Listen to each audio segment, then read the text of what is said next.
As a Chicagoan, seeing the Bears on Hard Knocks has been really cool. What I want to do, though, is go back a few weeks ago. Bears great Steve Mongo McMichael, the arch rival of one Angel Hernandez, home plate umpire formerly in Major League Baseball. Mongo, inducted into Canton, being recognized as a Hall of Famer, was a great moment. Okay, do not get me wrong. It should be celebrated. Part of it, though, just felt a little off to me. And it has nothing to do with Mongo personally. It has nothing to do with McMichaels. It has to do with the National Football League. And here's why. Mongo was diagnosed with ALS, aka Lou Gehrig's disease, in the year 2021. From ESPN, the paralysis of the disease steadily took hold. One day last summer, Misty could tell something was off. Steve was feverish. The muscle in his breathing tube was a swirl of colors and darker than usual. He was having trouble staying awake. A doctor came to the house. It was pneumonia, per the doc.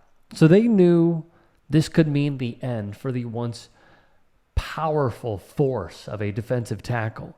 They had a DNR, or do not resuscitate, that Misty and Steve both signed. He did it because he did not want to die in a hospital bed. Then they got a call. It was from the NFL Hall of Fame. She would say, "Do you want me to rip up the DNR?" to Steve. "Blink once for yes, twice for no." Writes Sam Borden for ESPN. Misty held her breath as Steve looked up at her. He blinked once. He would be inducted, surrounded by Bears teammates, which included Richard Dent and Mike Singletary, to name a few. But there's an underlying story here that the National Football League does not want you to know. And it is this. There have been studies that show a direct link between playing pro football and Lou Gehrig's disease, ALS. At Boston University, in the year 2021, they studied 19,423 NFL players who debuted between 1960 and 2019 and played at least one pro game. They found the athletes were 4 times more likely to have ALS when compared with the U.S. male population, adjusting for age and race. Among these athletes, those with a diagnosis of ALS had played football for approximately 2.5 years longer than those without Lou Gehrig's disease. NPR would write, the scientists said this was the largest study of ALS risk in pro football players. Previous smaller studies have also found links between league play and the disease. They'd also note other factors such as smoking, strenuous physical exertion, and exposure to environmental toxins such as pesticides may also increase the risk of ALS for NFL players, the study would say. Further analysis showed that the overall risk of ALS increased with the tenure of the player's pro football career. Other factors, including race, body mass index, Pro Bowl status, and NFL Hall of Fame status, were not associated significantly with ALS risk. Now, let's just pause here for a second, because the NFL is saying that they want to make the game safer and they value player safety. And I do think these are wise words to state. But when you have studies linking not just CTE to continuous hits to the head,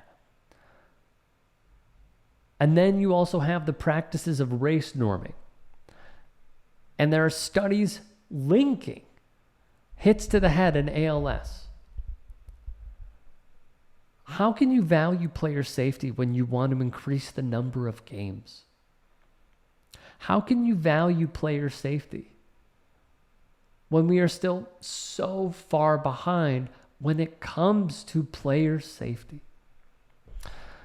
UCLA Health's Elizabeth Coe, MD, and Eve M. Glazer, MD, would write of the study, because the study covers 59 years, the researchers were also able to make an important connection between the length of a player's football career and their risk of developing ALS. Specifically, the longer someone played football, the greater their likelihood of developing ALS became.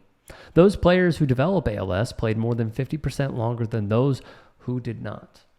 A co-author of the study would tell CNN, "We believe this novel finding, linking a longer career to increased risk of ALS, adds to the growing evidence that repetitive head impacts from playing football are contributing to professional players developing ALS." Per ALS News Today, approximately 5,000 people in the United States of America are diagnosed with ALS each year, which averages to about 15 new cases each and every day.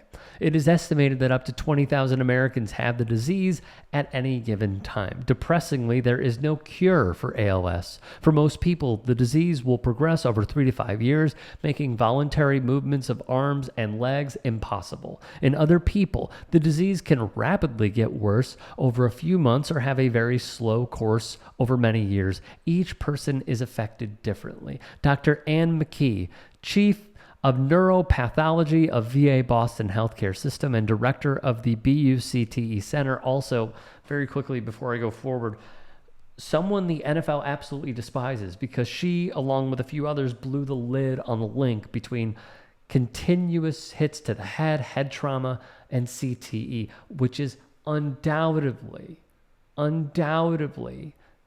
concluding that to play football is going to potentially lead to terrible issues for oneself.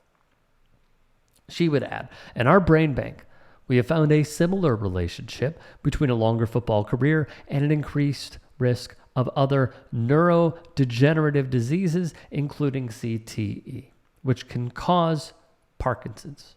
It has become clear that years of repeated impacts to the head can cause the human brain to break down along many pathways." Cohen Glazer would add this: "In addition to linking the duration of a professional football player's career to an increased risk of developing ALS, the study adds weight to the idea that concussion isn't the sole or even the major danger to players. The focus is shifting to something known as concussive hits, These are blows to the head that, while they don't result in the nausea, headache, dizziness, blurred vision, and confusion of a concussion, still have an adverse effect on the brain. And this effect appears to be cumulative. The repeated subconcussive hits that pro football players sustain over the course of a long career are now suspected of playing a significant role in the player's risk of developing, sometimes decades later, neurodegenerative disease."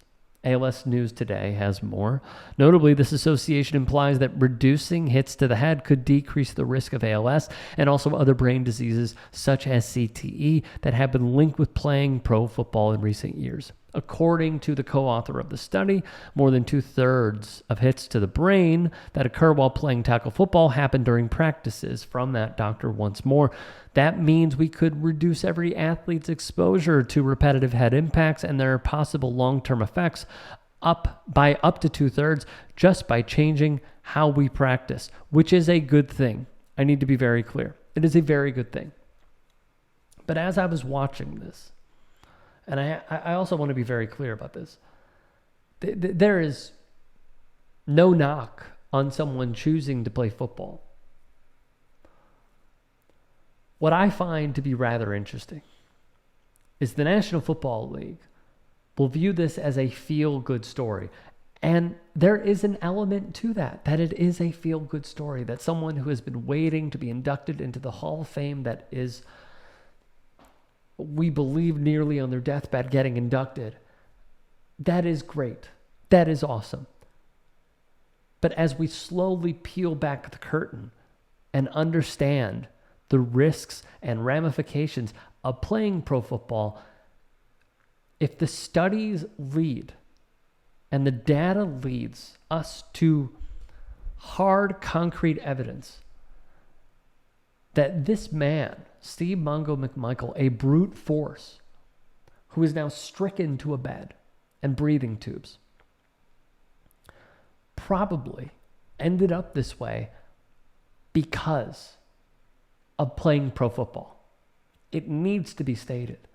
And I think it was just the underlying story that has not been given any attention and hasn't really been given any substance at all.